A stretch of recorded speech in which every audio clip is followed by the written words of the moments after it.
atau tidak, dan korbannya perempuan. Penting banget masyarakat kita diedukasi bahwa kekerasan, aku ngomong kekerasan secara general ya, nggak selalu terjadi pada perempuan, bisa juga laki-laki, walaupun mayoritas memang terjadi kepada perempuan.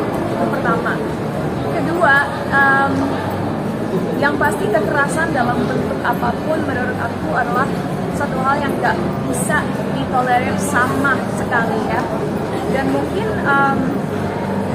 banyak banget faktor-faktor kenapa orang akan melakukan kekerasan. Didikan yang kurang dari orang tua, mungkin contoh yang buruk dari lingkungan di sekitar, dan kadang-kadang ya itu faktor-faktor psikologis, misalnya orang tersebut merasa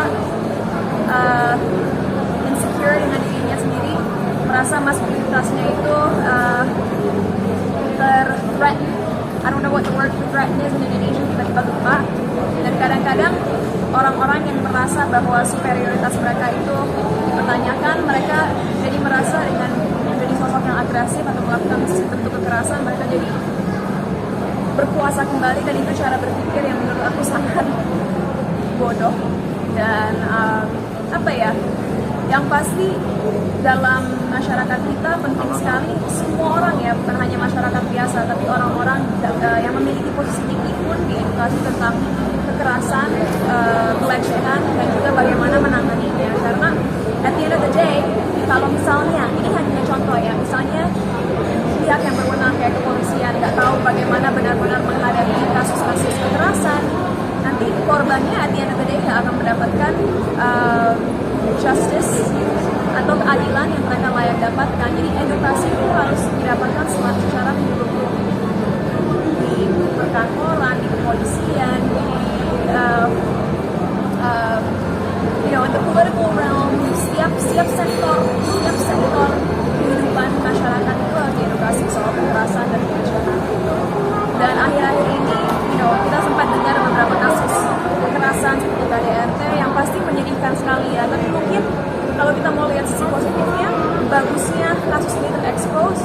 Mudah-mudahan dari pihak media dan juga pihak-pihak lainnya ini akan menjadi bentuk edukasi bagi masyarakat bahwa hal tersebut adalah sebuah hal yang salah. Dan apapun kepercayaan seseorang, apapun agama mereka, aku percaya bahwa tidak ada satupun agama yang mengajarkan seseorang untuk melampiaskan kemarahannya dengan kekerasan, apalagi terhadap perempuan. Aku percaya bahwa setiap agama mengajarkan untuk menghargai perempuan, dan kalau sebuah kepercayaan atau agama mau dipakai sebagai alasan kenapa seseorang melakukan kekerasan atau pelecehan, itu adalah cara berpikir yang sempit dan pastinya harus dirubah. So I hope dari kasus yang akhir-akhir ini sempat besar, masyarakat terbuka matanya dan belajar bahwa apapun hubungan kita dengan seseorang, waktu pacaran, mau itu udah menikah, mau itu pertemanan, gak ada satu alasan pun yang bisa menjustifikasi sebuah aksi kekerasan atau pelecehan. Nah, pelaku kekerasan itu sudah ditentukan oleh KPU untuk dilarang di televisi. Kamu selaku insan negara revisi menyetujui hal itu kah? Tidak patut dicontoh, jadi dihentikan semua kasus kita atau gimana? Jujur aku pribadi bukan ahli hukum atau ahli politik, tapi kalau dari contoh-contoh yang aku lihat di negara-negara lain, bagi seseorang siapapun dia yang pernah melakukan kekerasan, apalagi sehingga korban mereka masuk rumah sakit atau terlukai, mereka layak dihukum, tidak hanya dengan misalnya tidak diperbolehkan untuk masuk kerja lagi, tapi juga masuk penjara. Ya. Kita punya apa namanya kasus kalau misalkan kita biar pasangan tidak konflik. Oke, aku jawab satu lagi, aku mau bilang ya sebelum aku jawab itu.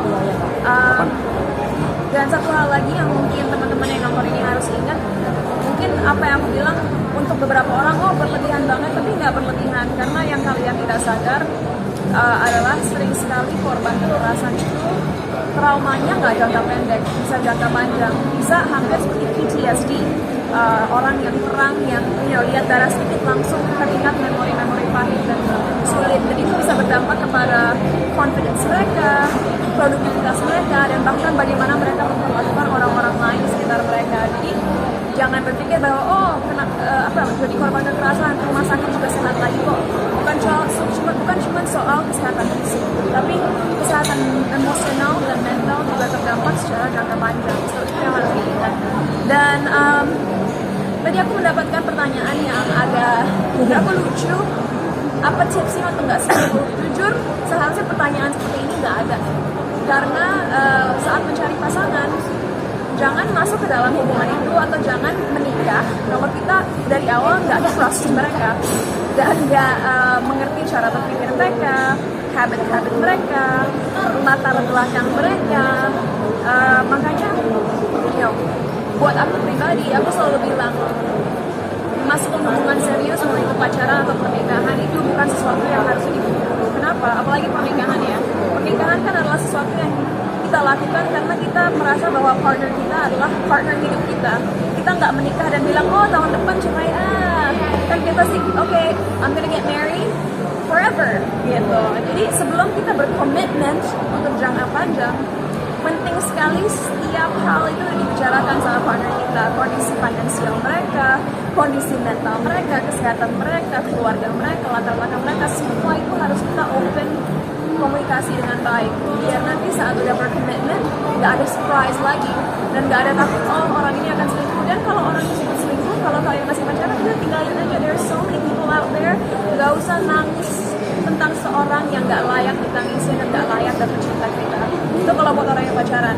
Kalau buat orang yang menikah, walaupun aku nggak tahu rasanya menikah, all I can say is aku ngerti bahwa orang-orang dalam pernikahan kadang-kadang merasa, oh nanti anak gimana, nanti keluarga gimana, dan aku nggak bisa memberitahu kepada kalian apa yang kalian harus lakukan. Tapi lagi-lagi banyak faktor yang harus dipikirkan. Kalau misalnya pasangan kalian abusive, nanti dampaknya juga buruk kepada anak. Mental mereka terdampak, emosi mereka terdampak, dan mereka saat besar akan jadi orang dewasa yang nggak bisa menjadi versi terbaik dari diri mereka sendiri. So that's one problem. Two, memang kita tinggal dalam budaya di mana perceraian itu masih dianggap tabu. Dan lagi-lagi aku nggak bisa bilang, oh ini salah, ini bagus, ini jelek. But aku pribadi selalu menyarankan